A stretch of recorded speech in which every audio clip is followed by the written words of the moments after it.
ओम शांति। आज बाबा की ज्ञान मुरली 24 अक्टूबर 2020।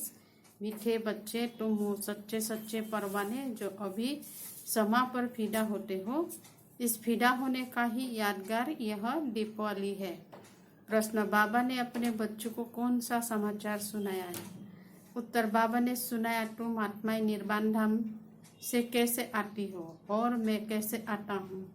मैं कौन हूँ, क्या करता हूँ, कैसे राम राज्य स्थापन करता हूँ, कैसे तुम बच्चों को रावण पर विजय पहनाता हूँ। अभी तुम बच्चे इन सब बातों को जानते हो। तुम्हारी जोत जगी हुई है। गीत है, तुम ही हो माता पिता, तुम ही हो बंधु सखा। ओम शांति।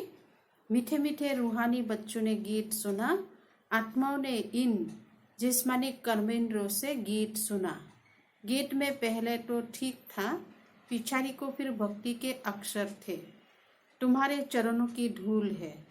अब बच्चे चरणों की धूल थोड़ी ही होते हैं, यह रंग है। बाबा कहते बच्चे कोई चरणों का धूल नहीं है। बाप बच्चों को राइट अक्षर समझाते। बाप आते भी वहां से है जहां से बच्चे आते हैं, वह है निर्वाण धाम। बच्चों को सबके आने का समाचार तो सुनाया। बाबा ने कहा कि बच्चों को सबके आने का समाचार तो सुनाया, अपना भी सुनाया कि मैं कैसे आता हूँ, आकर के क्या करता हूँ। राम राज्य स्थापन करने अर्थ रावण पर विजय पहनाते हैं। जो जानते हैं, बच्चे जानते हैं, राम राज्य और रावण राज्य इस पृथ्वी पर ही होंगे। अभी तुम विश्व के मालिक बनते हो। धरती, आसमान, सूरज आदि सब तुम्हारे हाथ आ जाते हैं तो कहेंगे रावण राज्य सारे विश्व पर और राम राज्य भी सारे विश्व पर है। राम राज्य में कितने करोड़ है, रावण राज्य में कितना करोड़ है। राम राज्य में थोड़े होते हैं, फिर धीरे धीरे वृद्धि को पाते हैं। रावण राज्य में वृद्धि बहुत होती है क्योंकि मनुष्य भिखारी बन जाते हैं, इसलिए मनुष्य का संख्या जल्दी जल्दी बढ़ता है। राम राज्य में है निर्विकारी, मनुष्य की ही कहानी है। तो राम भी बेहद का मालिक, रावण भी बेहद का मालिक। बाबा कहते हैं राम भी बेहद का मालिक और रावण भी बेहद का मालिक, कोई किसी से कम नहीं है। अभी कितने अनेक धर्म है, गाया हुआ है। अनेक धर्म का विनाश बाबा ने झाड़ पर भी समझाया है। अब दशहरा मनाते हैं, रावण को जलाते हैं। यह है हट का जलाना, जो लोग लौकिक दुनिया में खुशियां आदि मनाते हैं। लेकिन बाबा क्या कहते हैं, तुम्हारी तो है बेहद की बात। रावण को भी सिर्फ भारतवासी ही जलाते हैं। विदेश में भी जहाँ जहाँ भारतवासी जास्ती होंगे वहां भी जलाएंगे रावण का पुतला। वह है हट का दशहरा। दिखाते लंका में रावण राज्य था, सीता को चुराकर लंका में ले गया। यह हो गई हट की बातें। अब बाबा क्या कहते हैं, सारे विश्व पर रावण का राज्य है, राम राज्य अब नहीं है। राम राज्य अर्थात ईश्वर का स्थापना किया हुआ सतयुग को कहा जाता है राम राज्य। माला सिमरते हैं, रघुपति राघव राजाराम कहते हैं, लेकिन राम राज्य को नहीं सिमरते हैं। जो सारे विश्व की सेवा करते उनकी माला सिमरते हैं। भारतवासी दशहरे के बाद फिर दीपावली मनाते हैं। दीपावली क्यों मनाते हैं? क्योंकि देवताओं की ताजपोशी होती है। रावण को मारने का बाद, रावण से विजय प्राप्ति होने का बाद करुणेशन पर बत्तियां आदि बहुत जलाते हैं। एक तो ताजपोशी, दूसरा फिर कहा जाता है घर घर में दीपमाला। खुशियों में हर देव देवताएं वहां जैसे सभी का आत्मा रूपी दीपक जगा हुआ है। हर एक आत्मा की जोत जग जाती है। अभी सब आत्माओं की ज्योति बुझाई हुई है, बुझा हुआ है रोशनी ने। आयरन एज है यानी अंधेरा है अभी का समय। अंधेरा माना भक्ति मार्ग। भक्ति करते करते जोत कम हो जाती है, घृत कम हो जाता है आत्मा रूपी दीपक का, तभी धीमी हो जाता है उजाला। बाकी वह दीपमाला तो आर्टिफिशियल है।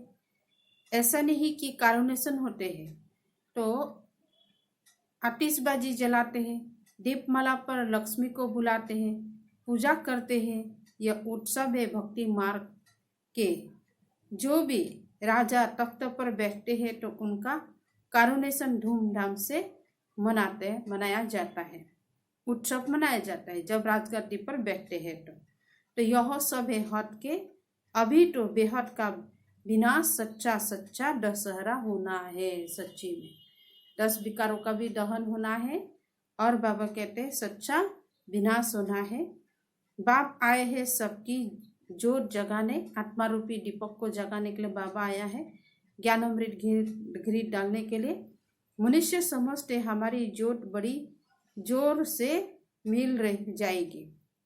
कहते हैं मनुष्य समझते हमारी ज्योति बड़ी ज्योति से मिल जाएगी। ब्रह्म समाज जी के मंदिर में सदैव जोत जगाती है। समझते हैं जैसे परवाने ज्योति पर फीदा पहन फेरी पहन फीदा होते हैं, ऐसे हमारी वे आत्मा अब बड़ी ज्योति में मिल जाएगी। इस पर दृष्टांत बनाया है। अभी तुम हो आधा कल्प के आशिक, आधा कल्प का आशिक। तुम आकर एक मासूक पर फीदा हुआ हो, जलाने की तो बात ही नहीं। जैसे वह आशिक मासूक होते हैं तो एक दो के आशिक बन जाते हैं। यहाँ वह एक ही मासूक है यहाँ तो बाकी सभी आशिक। आशिक उस मासूक को भक्ति मार्ग में याद करते रहते हैं। मासूक अपना आप आओ, कहते मासूक आप आओ तो हम तुम्हारे पर बलि चढ़े। तुम्हारी सिवाय हम किसको भी याद नहीं करेंगे। यह तुम्हारा जिस्मानिक लव नहीं है। ये उन आशिक मासूक का जिस्मानिक लव होता है। बस एक दो को देखते रहते हैं, देखने से ही जैसे तृप्त हो जाता है। यहाँ तो एक मासूक बाकी सब है आशिक। एक है मासूक परमात्मा और हम सब आत्माएं है आशिक। सब बाबा को याद करते हैं। भल कोई नेचर आदि को भी मानते हैं, प्रकृति को ही मानते हैं, फिर भी ओ गॉड हे भगवान मुख से जरूर निकालता है।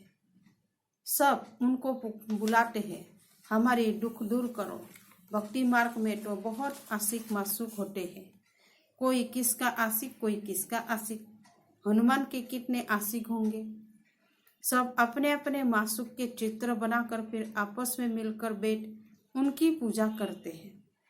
जैसे अभी दुर्गा पूजा को ही जैसे आपस में संगठन होकर के उसका पूजा आदि करते हैं।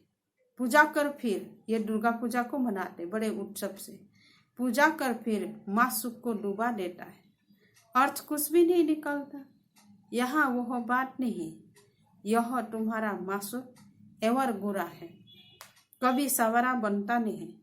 बाप मुसाफिरी आकर सबको गोरा बनाते हैं।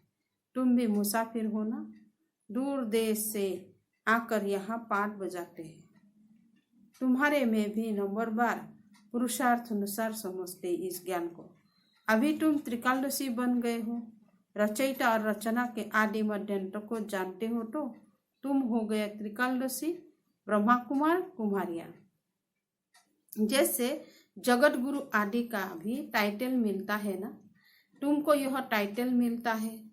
तुमको सबसे अच्छा टाइटल मिलता है सदर्शन चक्रधारी। तुम ब्राह्मण ही सदर्शन चक्रधारी हो या शिव बाबा भी है। हाँ, क्योंकि सदर्शन चक्रधारी आत्मा होती है ना शरीर के साथ। बाप भी इसमें आकर समझाते हैं। शिव बाबा सदर्शन चक्रधारी न हो तो तुमको कैसे बनाए चक्रधारी। वह सबसे सुप्रीम उच्च आत्मा है।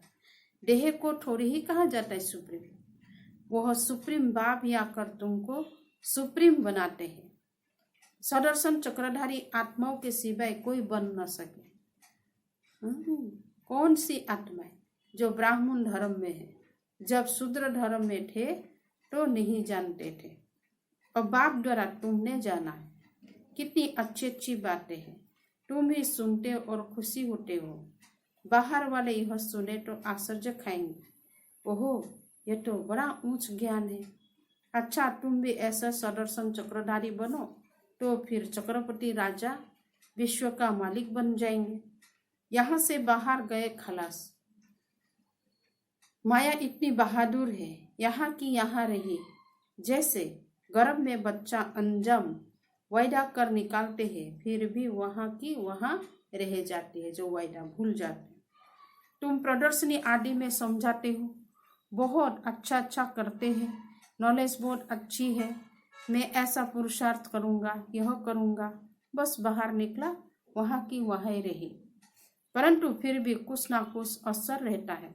ऐसा नहीं कि वह फिर आएंगे नहीं। झाड़ की वृद्धि होती जाएगी।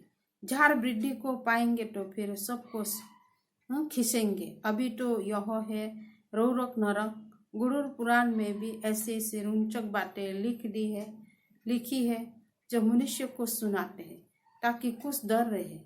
उससे ही निकालना है कि मनुष्य सर्प बिच्छू आदि बनते। बाप कहते हैं, मैं तुमको विषय बैतरणी नदी से निकाल क्षीर सागर में भेज दूंगा। असूल तुम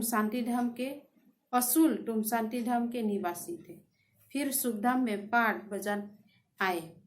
अभी फिर हम जाते हैं शांतिधाम और सुखधाम। यह धाम तो याद करेंगे ना, गाते भी है। तुम मात पिता वो सुख घनेरे तो होते ही है सत्युग में। अभी है संगम, यहाँ पिछाड़ी में त्राही करेंगे क्योंकि अति दुख होता है। फिर सत्युग में अति सुख होगा। अति सुख और अति दुख का यह खेल बना हुआ है। विष्णु अवतार भी दिखाते हैं। लक्ष्मी नारायण का जोड़ा जैसे ऊपर से आते हैं। अब ऊपर से शरीरधारी कोई आते थोड़ी है, ऊपर से आती तो हर आत्मा है। परंतु ईश्वर का अवतरण बहुत विचित्र है। वही आकर भारत को स्वर्ग बनाते हैं। उनका त्योहार शिव जयंती मनाते हैं। अगर मालूम होता कि परमपिता परमात्मा शिव ही मुक्ति जीवन मुक्ति का वर्षा देते हैं तो फिर सारे विश्व में गॉडफादर का ही त्योहार मनाते। बेहद के बाप का यादगार मनाए तब जब समझे कि शिव बाबा ही लिबरेटर गाइड है। उनका जन्म ही भारत में होता है। शिव जयंती भी भारत में मनाते हैं, परंतु पूरी पहचान नहीं तो हेलीकॉप्टर हॉलीडे भी नहीं मनाते। बाबा कहते हैं पूरी पहचान नहीं होने के कारण बाबा की, इसलिए हॉलीडे भी नहीं मनाते, छुट्टियां भी। जब बाबा सर्वों की सदगति करने वाला, उनकी जन्मभूमि जहाँ अलौकिक कर्तव्य आकर करते हैं, उनका जन्मदिन और तीर्थ यात्रा तो बहुत मनाना चाहिए। तुम्हारा यादगार मंदिर भी यहाँ ही है, परंतु किसी को पता नहीं कि शिव बाबा आकर लिबरेट गाइड बनता है। परंतु किसी को पता नहीं कि शिव बाबा ही आकर लिबरेटर गाइड बनता है। कहते सब है कि सब दुखों से छुटकारा सुखधाम में ले चलो, परंतु समझते नहीं। भारत बहुत ऊंच खंड है। भारत की महिमा अपरंपार हुई है। वो ही शिव बाबा का जन्म होता है। कोई की मानते नहीं, उनको कोई मानते नहीं, इस टाइम नहीं बनाते, और ही तो बहुत बनाते रहते हैं। आप अब कैसे समझाया जाए कि इनको महत्व का सबको पता पड़े। विलायत में भी संन्यास आदि जाकर भारत का प्राचीन योग सिखलाते हैं। जब तुम यहाँ राजयोग बताते हो तो तुम्हारा बहुत नाम होगा। बोलो, राजयोग किसने सिखाया था? यह किसी को पता नहीं। कृष्ण ने ही हठयोग आदि हठयोग तो सिखाया नहीं। कृष्ण ने यह हठयोग है सन्यासियों का, जो बहुत अच्छे पढ़े लिखे हैं, जो अपने को फिलोसोफर कहते हैं, वो इन बातों को समझ और सुधार जाए। कहे हम भी शास्त्र पढ़ते हैं, परंतु अब तो बाप सुनाते हैं, वो राइट है, बाकी सब है रंग। तो यह भी समझने की बराबर बड़ी बात से बड़ा तीर्थ स्थान है। जहाँ बाप आते हैं। तुम बच्चे जानते हो, इनको कहा जाता है धर्म भूमि। बाबा कहते हैं कि जहाँ बाप आते हैं, ये तुम जानते हो, इसको कहा जाता है धर्म भूमि। जहाँ बाबा कहते हैं जितने धर्मात्मा रहते उतने और कहाँ नहीं, भारत में जितना रहते। तुम कितना दान पुण्य करते हो, बाबा को जाकर तन मन धन सब इस सेवा में लगा देते हो। बाप ही सबको लिबरेट करते हैं, सबको दुख से छुड़ाते हैं, और धर्म स्थापक कोई दुख नहीं छुड़ाते हैं कोई भी। वह तो आते ही है उनके पिछाड़ी नंबर बार सब पाठ बजाने आते हैं। पाठ बजाते बजाते तमो प्रधान बन जाते हैं, फिर बाप आकर सत्य प्रधान बनाते हैं। तो भारत कितना बड़ा तीर्थ है। भारत सबसे नंबर 1 ऊंची भूमि है। बाप कहते हैं मेरी यह जन्मभूमि है, मैं आकर सबकी सदगति करता हूँ, भारत को हेवन बना देता हूँ। तुम बच्चे जानते हो बाप स्वर्ग का मालिक बनाने आए हैं। ऐसे बाप को बहुत प्यार से याद करो। तुमको देख और भी ऐसे कर्म करेंगे। इसको ही कहा जाता है अलौकिक दिव्य कर्म। ऐसा मत समझो कोई नहीं जानेंगे। ऐसा निकालेंगे जो तुम्हारी यह चित्र भी ले जाए। अच्छे अच्छे चित्र बने तो स्टीमर भरकर ले जाए। स्टीमर जहाँ जहाँ खड़ा होता है वहाँ यह चित्र लगा देंगे। तुम्हारे बहुत सर्विस होनी है। बहुत उदार चित हुंडी भरने वाले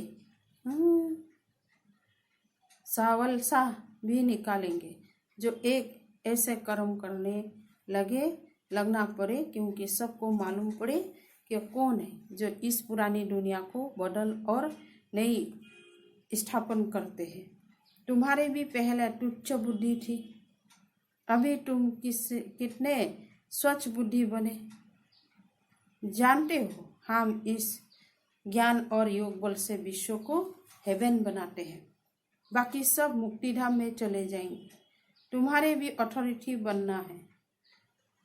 बच्चों, बेहद के बाप के बच्चे हो ना, शक्ति मिलती है याद से।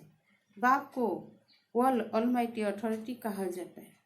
सभी वेदों शास्त्रों का सार बाबा हम बताते हैं। तो बच्चों को कितना ऊंच रहना चाहिए सर्विस पर। मुख से ज्ञान रत्नों के सिवाय और कुछ न निकले। तुम हर एक रूप बसंत हो। तुम देखते हो सारी दुनिया सब हरी भरी बन जाती है, सब कुछ नया। वहाँ दुख का नाम निशान नहीं। 5 तत्व भी तुम्हारी सर्विस में हाजिर होते हैं और वह डिस्टर्ब करते हैं, क्योंकि तुम मनुष्य लायक नहीं है। बाप अभी लायक बनाते हैं। बाबा ही हम बच्चों को अच्छा मीठे मीठे सीख लेते। बच्चों प्रति माता पिता बाप दादा का याद प्यार और गुड मॉर्निंग। रूहानी बाप के रूहानी बच्चों को नमस्ते। रूहानी बच्चों की रूहानी बाप दादा को भी याद प्यार गुड मॉर्निंग, नमस्ते नमस्ते और नमस्ते। धारणा के लिए मुख्य सार 1 नंबर, रूप बसन बन मुख से सदैव ज्ञान रटन ही निकालने हैं। सर्विस के उमंग में रहना है। सर्विस के उमंग में रहना है। सेवाओं का उमंग उत्साह में याद में रहना और सबको बाप की याद दिलाना, यह दिव्य अलौकिक कर्म करना है। 2 नंबर, सच्चा आशिक बन एक मासूक पर फिदा होना है, अर्थात बलि चढ़ना है। सभी सच्ची दीपावली होगा, तभी सच्ची दीपावली होंगे। वरदान, गृहस्थ व्यवहार और ईश्वरीय व्यवहार दोनों की समानता द्वारा सदा हल्के और सफल भव। सभी बच्चों को शरीर निर्वाह और आत्मा निर्वाह की डबल सेवा मिली हुई है, लेकिन दोनों ही सेवाएं में समय का शक्तियों का समान अटेंशन चाहिए। यदि श्रीमत का काटा ठीक है तो दोनों साइड समान होंगे, लेकिन गृहस्थ शब्द बोलते ही गृहस्थी बन जाते हैं तो बहानेबाजी शुरू हो जाती है, इसलिए गृहस्थी नहीं ट्रस्टी है।